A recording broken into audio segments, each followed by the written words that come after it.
Hey everyone, I'm Laura Gadenik. I'm an astrologer and a therapist, and I'm here to give you the astrology for the weeks of September 15th through the 28th, 2025. I want to start off by saying that we are in eclipse season.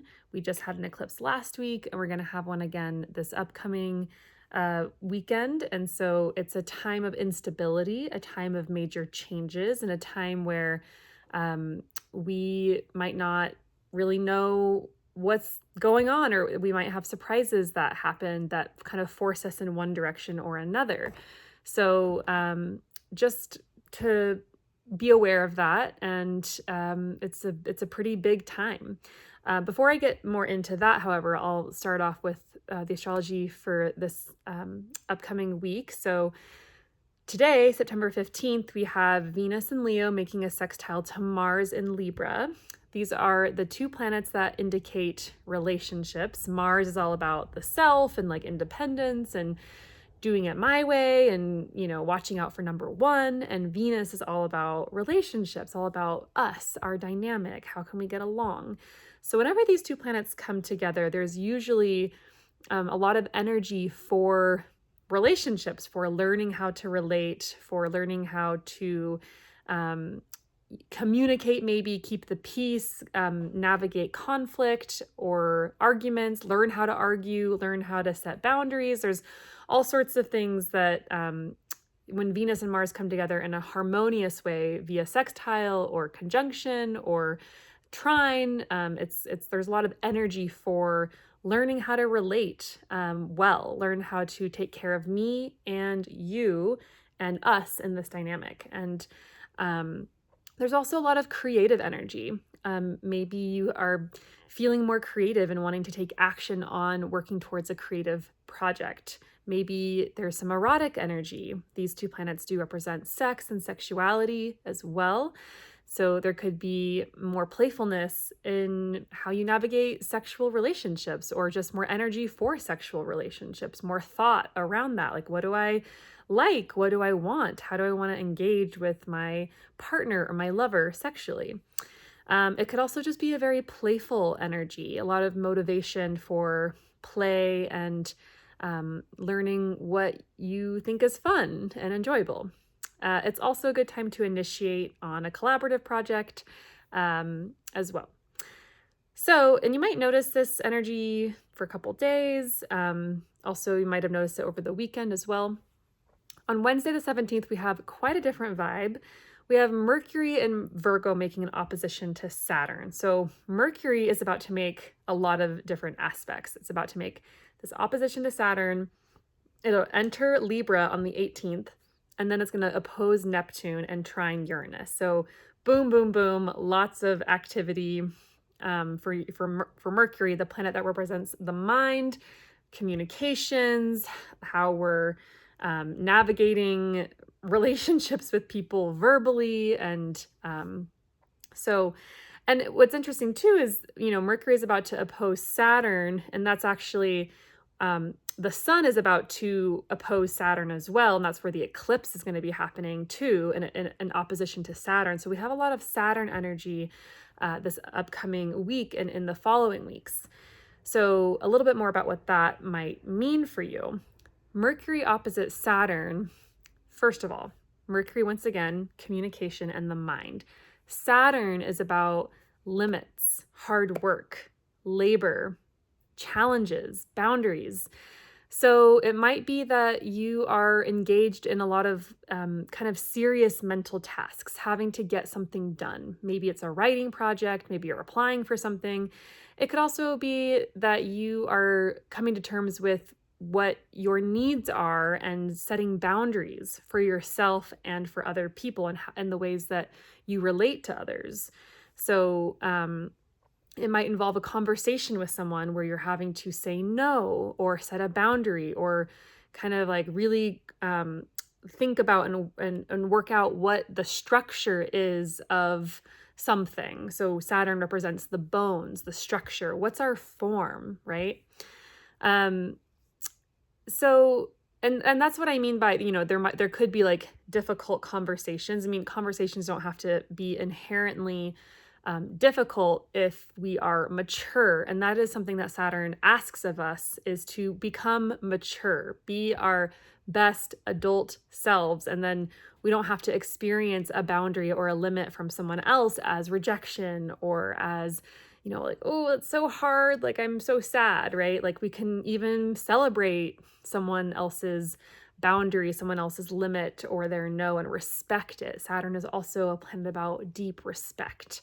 So that is what I invite you all to consider as Mercury opposes Saturn, is thinking about what are your own boundaries and how can you celebrate someone else's limits or boundaries, and how can we think or reframe a difficult conversation into kind of a more celebratory act, right? You could experience some dissatisfaction or setbacks or disappointment or depression. Sometimes Mercury opposite Saturn can have us having a little bit more negative thinking than usual. So it is a time to, I would say, keep a watch out for that. Be mindful of your thoughts, and also recognizing that not all of our thoughts are true. Like, most of the time, I would say a lot of the time, our thoughts do not reflect reality and aren't necessarily true. So really good time to remember that if you are having more negative thinking coming up. If you're dissatisfied, it's a great time to think about why. Why am I dissatisfied? What do I want? What do I need? What am I not getting in my life? So you can kind of use this as a way to reflect as well, and not just accept, Mercury opposite Saturn means I'm going to be depressed. I can't do anything about it. You can. So let's see. Okay, Thursday the 18th, that's when Mercury heads into Libra. Our minds suddenly turn, or maybe orient more towards Libran things, relationships. How can we get along? Harmony, peace, beauty. And so Mercury will be in Libra for a couple of weeks, usually about 3 weeks. And Mercury is going to oppose Neptune and then trine Uranus on the same day, on Thursday the 18th. Neptune is a planet about dreams, hopes, vision, also things like longing and maybe some grief as well. Uranus is a planet about innovation, revelation, revolution, doing things differently, thinking outside of the box. So this is a very creative combination. So you might have more creative, possibly artistic ideas, maybe new visions or dreams, and new ideas about how to accomplish or obtain those dreams. It's very outside of the box thinking. You could experience a sense of loss or grief around something, right? We just had this Mercury opposite Saturn aspect, which can bring up loss or grief as well. So it could be that continuation of loss or grief, but also Uranus brings in this element of new ways to process or move through grief.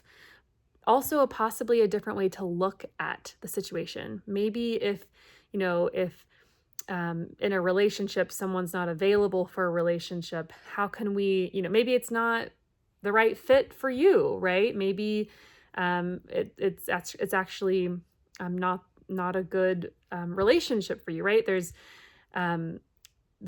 different ways to look at different situations. And so this aspect really invites us to think creatively, and to consider that, we're all on a certain path in life, and to trust the process, and that we can also get ourselves unstuck. We can unstuck ourselves through the way we think creatively and innovatively. Okay. Oh yeah. And then on Friday the 19th, Mercury makes a trine to Pluto. So much Mercury aspects happening this week, so much around communication and how we think. Mercury trine Pluto. Pluto is a planet about what's beneath the surface of things, what's really going on, what is, what power dynamics are at play, what's really happening. This is an aspect about being deeply honest with yourself and with other people about you, about how you think, about what you think, your needs, your desires, Once again, boundaries could come up. This is about having powerful conversations that ignite deep transformation. Pluto is a planet about transformation. So it's a really amazing day for journaling, developing more inner insight, as well as having those powerful conversations with others, maybe doing some unconscious processing. Great day for therapy or any other sort of healing work that helps you come to a greater understanding of yourself. So yeah, that is Friday the 19th. On the same day, Venus, planet of love, beauty, relationships, sex, arts and crafts and creativity, heads into Virgo.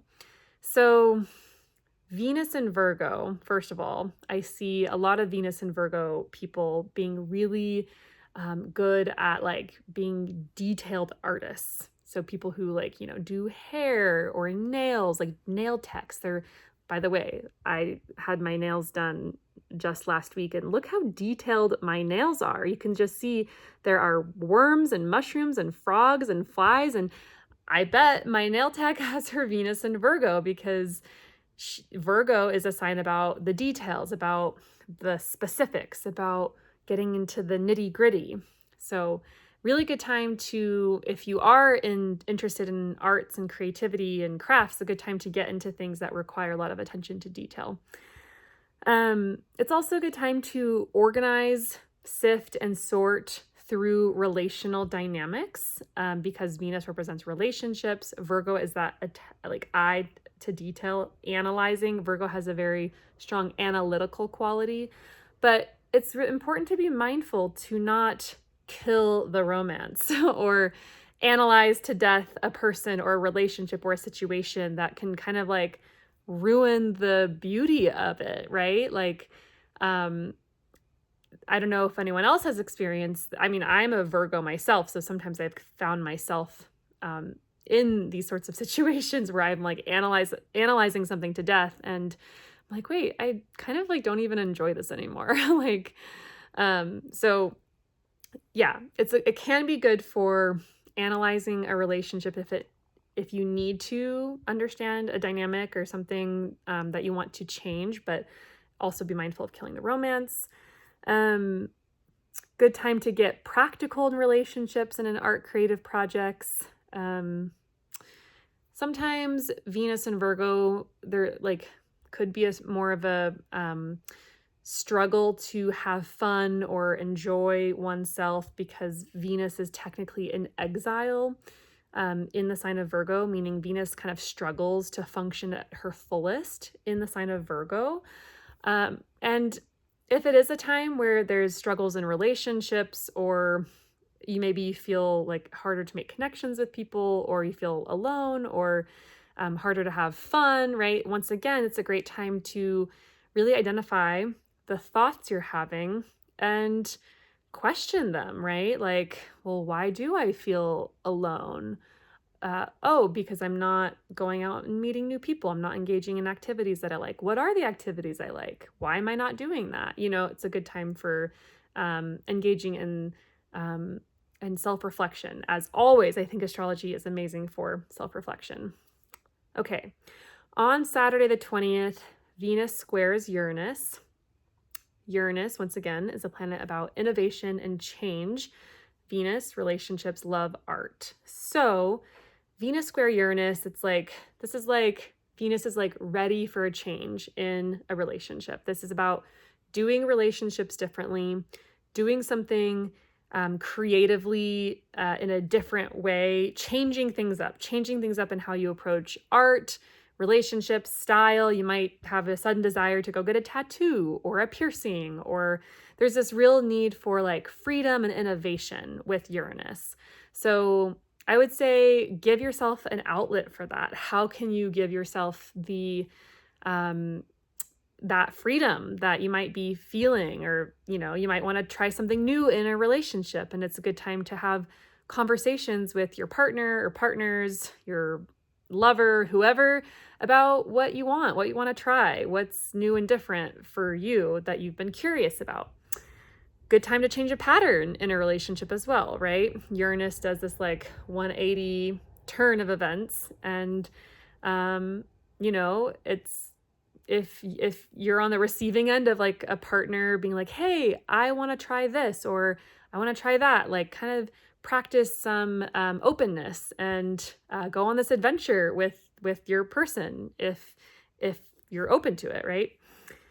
Okay, and then Sun opposes Saturn on the same day. We hit a limit, we hit a boundary, potentially, but also we're having this eclipse on Sunday the 21st in opposition to Saturn. Once again, eclipses indicate major changes, major endings, and major beginnings. This eclipse is a South Node eclipse. The South Node is going through Virgo right now. South Node eclipses are about changes that involve releasing and letting go, and things shedding, maybe getting smaller, maybe giving away, right? And so with this eclipse opposite Saturn, it might be that a big change is coming up. Maybe you might even be aware of it. Sometimes eclipses are big changes that happen that we don't know, we couldn't plan for it, we didn't know it, we were eclipsed, right? The light suddenly went out and we were like, oh my gosh, what's happening? Where am I?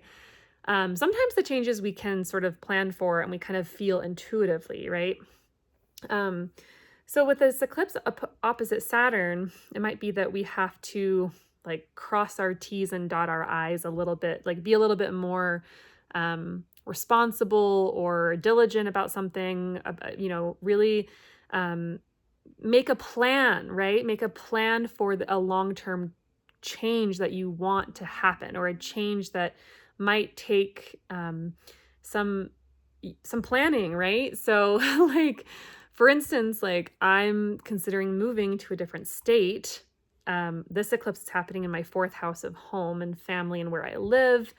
I'm considering moving in about a year. I'm feeling a lot of antsy energy to move.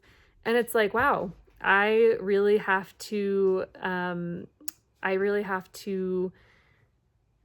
plan for that. And